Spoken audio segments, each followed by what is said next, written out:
اتنی حساسیت یہ مجھ سے ہے، اور میں بول پڑے نا فاضل بریلوی، کہنے لگے کیا بات رضا اس چمنستان کرم کی، یہ زہرا ہے کلی جس میں حسن اور حسین پھول. میرے عزیز فرمایا یہ دونوں یہ میرے پھول ہیں. خاص قسم کی اپنے دل میں جگہ بنانا حسنین کریمین کے لیے. تمہارے چہرے کا رنگ بدل جائے جب ان کا نام آئے. جب میرے رسول پاک کی شہزادی کا نام آئے تو تمہاری آنکھیں حیا سے جھک جائیں. جب حضور کے شہزادگان کا تذکر آئے حسنین کریمین پہ تو تمہارا وجود خود بخود سمٹنا شروع ہو جائے. تمہاری آنکھیں خود بخود درد کے ساتھ اپنی کیفیات بدلتی ہوئی دکھائی دیں. اسے تقریروں کا موضوع نہ سمجھنا، جلسوں کا عنوان نہ سمجھنا، شعراء کا ادب نہ سمجھنا، یہ اچھے ادیب کا اچھا لکھاری ہونا اور اچھے خطیب کی خطابت نہ سمجھنا. حسنین کا پیار ایمان ہے، حسنین کی محبت دین ہے. حسنین کے نام پہ لنگر بانٹنے والا تمہیں پتہ ہی نہیں محبوب تم سے پیار کتنا کریں گے. ان کی یادوں میں آ کے بیٹھنے والا تمہیں پتہ ہی نہیں حضور اس سے راضی کتنے ہوتے ہیں جو حضور کے حسنین کا تذکرہ کرتے ہیں. ہم اپنے اسلاف کو جب دیکھتے ہیں، اپنے اکابرین کو جب دیکھتے ہیں تو وارفتگی والا پیار، یعنی ان کی قلبی کیفیات جڑی ہوئی ان حضرات کے ساتھ. تو محفل ذکر حسین کا جو سب سے اہم عنوان ہے وہ یہ ہے کہ ہم نے کوئی خاص قسم کی اپنے دلوں میں گنجائش دینی ہے رسول پاک کی اولاد. اور ایک اور بات بھی اس تذکرے میں عرض کر دوں، ہمیں حضور کی اولاد کا جتنا بھی احترام سکھایا ہے نا محبوب کے صحابہ نے سکھایا ہے. آیا وہاں سے ہے. امیر المومنین فی الحدیث حضرت ابو ہریرہ، امام حسین کے پیروں میں مٹی لگ گئی تو حضرت ابو ہریرہ نے پگڑی کھول کے پیر صاف کرنے شروع کر دی. انہوں نے کہا کہ آپ بزرگ ہیں اور میں نوجوان ہوں اور آپ حضور کے صحابی ہیں، تو یہ کیا منظر ہے؟ فرمایا نہیں، آپ میرے آقا کے نواسے. اصلہ نال جنیکی کریے او نسلاں تاک نہیں بھول دے. او بھائی، ہم تو وہ لوگ ہیں جو اپنے اساتذہ کے بچوں کا احترام کرتے ہیں.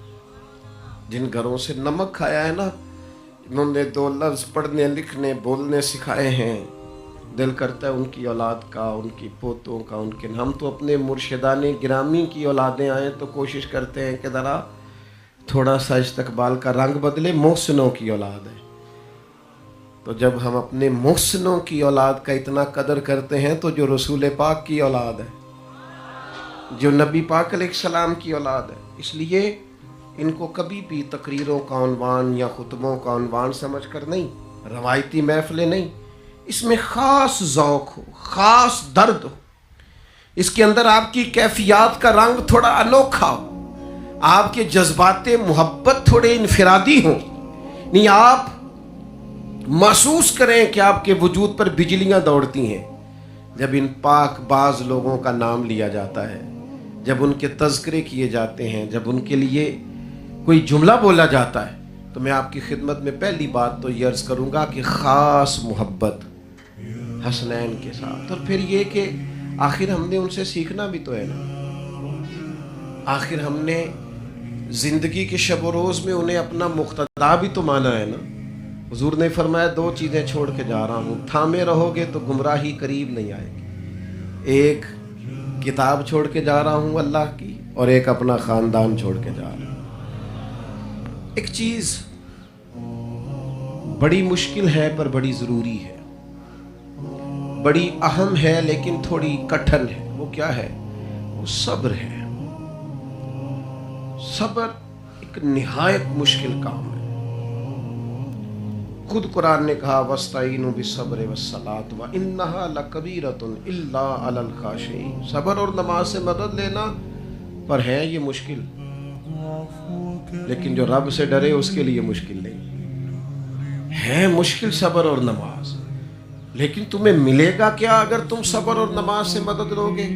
یا ایھا الذین آمنوا استعینوا بالصبر والصلاۃ، اے ایمان والو صبر اور نماز سے مدد مانگو۔ پتہ ہے نتیجہ کیا نکلے گا؟ تم نے صبر کیا تو ہر عمل کی سزا جزا ہوتی ہے۔ تم نے اب صبر کیا، بہت بڑا عمل کیا، تو جزا کیا ملے گی؟ ان اللہ مع الصابرین، اللہ فرماتا ہے تم رب کو ان کے ساتھ پاؤ گے جو صبر کرتے ہیں۔ اللہ صبر کرنے والوں کے صبر کی جزا رب کی معیت ہے، یعنی اعمال پر جنت ملتی ہے، صبر کرنے سے جنت والا رب ملتا ہے۔ میں نے بہت بڑی بات کر دی ہے، اب میں کوئی تشریح نہیں کرنے والا اس کی۔ معیت الہی صابرین کا مقدر ہے، معیت نبی پاک علیہ الصلوۃ والسلام سے پوچھا گیا سب سے زیادہ آزمائشیں کن پہ آتی ہیں؟ فرمایا انبیاء۔ حضور اس کے بعد فرمایا اس کے بعد بقدر دین، جتنا کسی کا دین سخت ہوتا ہے، جتنا کوئی دین زیادہ رکھتا ہے، اتنی آزمائش زیادہ۔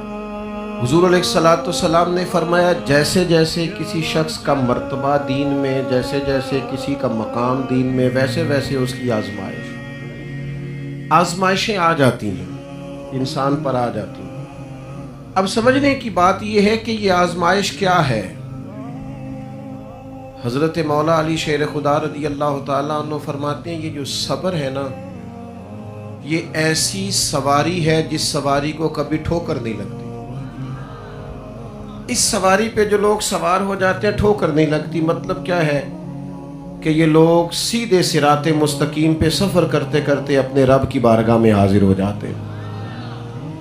صبر ایک نعمت ہے، صبر ایک دولت ہے، صبر استقامت ہے، صبر خوش تدبیری ہے، صبر اللہ اور اس کے رسول کا مطالبہ ہے۔ صبر کے ساتھ، حوصلے کے ساتھ آگے بڑھنا، جیسے جیسے کوئی دین میں مضبوط حدیث پاک موجود ہے، اب آپ اس حدیث کی روشنی میں دیکھیے نا کہ امام حسین کا صبر کس طرح کا ہوگا، جنہوں نے بچوں کی شہادتیں بھی دیکھی، خدام غلاموں کا شہید ہونا بھی دیکھا، خود بھی راہ خدا میں سارا کچھ پیش کیا، تو حدیث بتاتی ہے پھر اللہ تعالیٰ نے انہیں دین میں کتنا مقام عطا فرمایا ہوگا، کیا پھر ان کے مقامات ہوں گے۔